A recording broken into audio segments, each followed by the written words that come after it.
I'm Doug Coyle. I'm here with head coach of Old Glory, Simon Cross. This is your first year with Old Glory.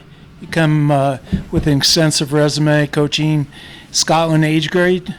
You've been in the Premiership. You've been in what is it, the URC. Or URC. Yeah, that's right, with the Dragons. That's right. Can you tell us a little bit about your coaching style? Yeah, I mean, my passion probably sits on the defensive side of the ball. That's where I've always, as a player, was probably my strength, and as a coach, it's kind of where I've cut my teeth. So yeah, I mean, I value the game from a physical, kind of defensive, kind of combative style, and I think actually that leads to a very sort of North American. The traits of the North American are very kind of combative and physical and strong as well. So I think the two styles suit each other.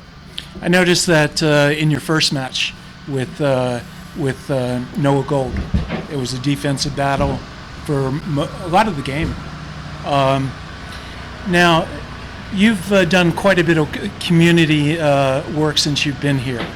How do you attempt to develop U.S. talent with the club, youth level? Well, the owners have been very. They've given us a real sort of clear indication of what they're after. They want to win with Americans.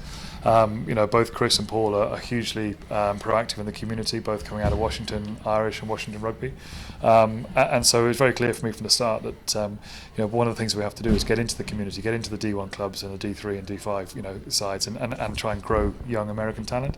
And it's exciting, and like I say, the game that we're trying to play is one which I think lends itself to the American and the strengths of the American, and we've brought in guys from all over the world who can help facilitate that and grow young Americans in that space as well. I mean, Rob Harley's a classic example.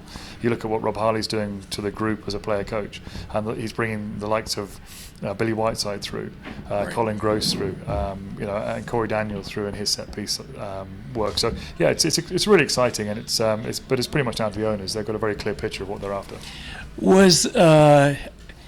I have a third question I didn't ask before. Was that a factor in last week's lineup against Anthem?